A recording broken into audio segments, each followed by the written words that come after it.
नमस्कार दोस्तों, आप सभी का स्वागत है लाइव न्यूज़ में। दोस्तों, हम भारत देश में हैं जहां हर धर्म, जाति, संप्रदाय के लोग रहते हैं एक साथ मिलजुल कर, और इसी वजह से अनेकता में एकता वाला देश कहलाता है हमारा भारत। भारत देश में कई तरह की व्यवस्थाएं हैं। उनमें से एक है पंचायती राज व्यवस्था। इसी के अंतर्गत आता है ये कानून, जिसे पेसा कानून कहते हैं। इसका पूरा नाम है panchayat extension to scheduled areas act, जिसे 1986 में बनाया गया।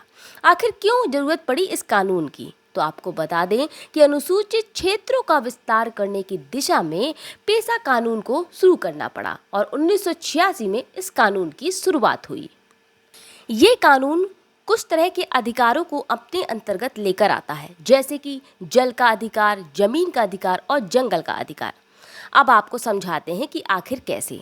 जमीन के अधिकार को सशक्त बनाने के साथ ही भूमि से जुड़े आदिवासियों को मजबूत बनाने की बात आती है इस कानून के द्वारा। इसके अलावा इस कानून के द्वारा आदिवासियों के पास उनकी जमीन को लेकर अधिकार बढ़ेंगे, ऐसा कहता है ये कानून। तो चलिए देखते हैं कि आखिर कैसे।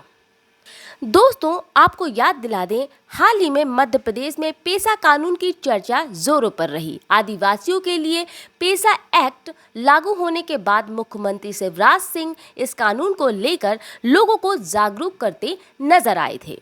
अनुसूचित क्षेत्रों में ग्राम सभा आयोजित की जाती है इस कानून के द्वारा, और फिर पंचायती राज व्यवस्था द्वारा मिट्टी के कटाव को रोकने जैसे काम, इसके अलावा उस क्षेत्र में पानी को स्टोर करने जैसी व्यवस्था की जाती है इस कानून के द्वारा।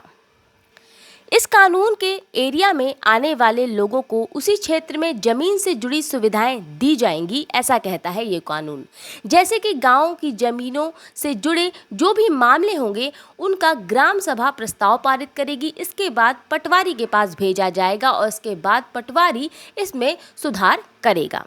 वहीं आदिवासी की जमीन किसी गैर आदिवासी के पास चली जाने पर उन्हें वापस पाने का अधिकार भी देता है ये कानून।